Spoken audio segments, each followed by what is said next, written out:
Go. Hey, it's Randy at Mountain Air Farm. We're back in here walking around, and I think I found one of them old Indian trees that pointed the directions like towards springs and stuff like that. I've looked them up, but it's where they'll take a young tree, like back during them days, it's probably that big. They bend it over, and they take the leather and tie it down, and then they cut the end of the tree off, and then it sprouts out like this. And then there's a bit, they call that the nose. But you can actually see Where it was tied down. where it was tied down. But it points a direct into the spring, right straight down the hill. I mean, if you followed that straight, you'd be at that spring down at the bottom of the ridge. Yeah, we know for a fact our neighbors has their spring that is exactly straight over that ridge. Like I say, there's a lot up in Michigan, the ones I looked at.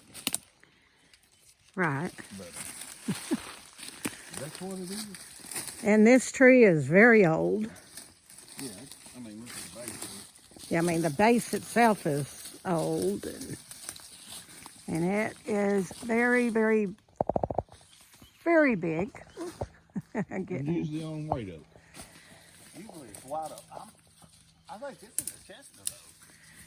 But it's usually on an oak of some type.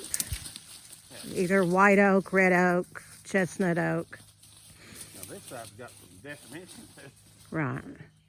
I'm going to try to scoot around here. We're out here in the middle of the woods, so. Doing this, try not to get into briars, try not to get caught on anything. Yeah.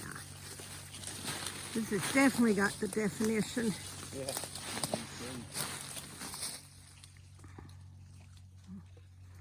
And those were called Indian I'm not sure exactly what they're called. Message trees or something message like that. trees, Indian pointing tree.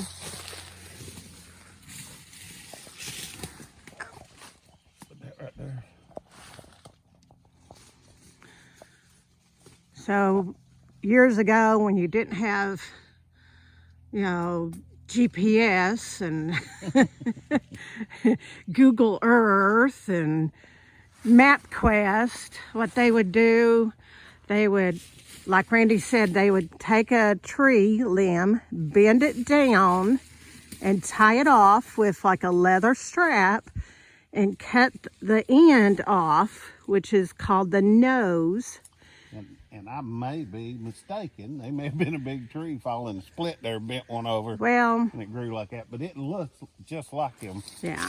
that I've looked up. And we have, I mean, we're right here in, close to Cherokee. So we're, and there's Indians all around, the reservations is closed. Cherokee Indians reservations Oh, closed. you know there's Indians here, and they use the spring. Oh, yeah. So this pointed to what they needed. So it was a guide, just like a lot of the settlers would use the mountaintops, and the mountain ranges.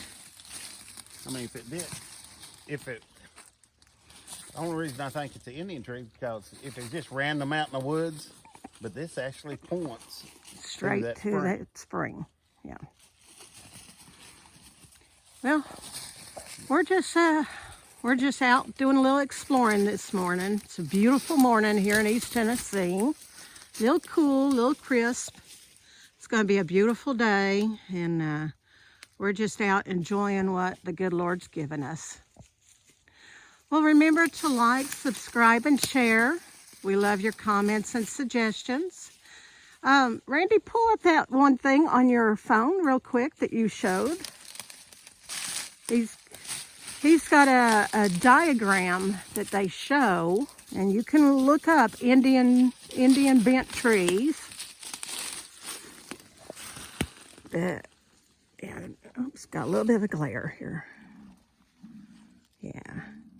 So that's, and that's looking right on the Audubon Society. But yeah, check it out. If you got any woods around your property, check it out in your property. See what you have in your area. We love to hear from what you've got. We love to hear from you. Well, remember to like, subscribe, and share. And as always, remember, we love you. God loves you. Y'all have a blessed day.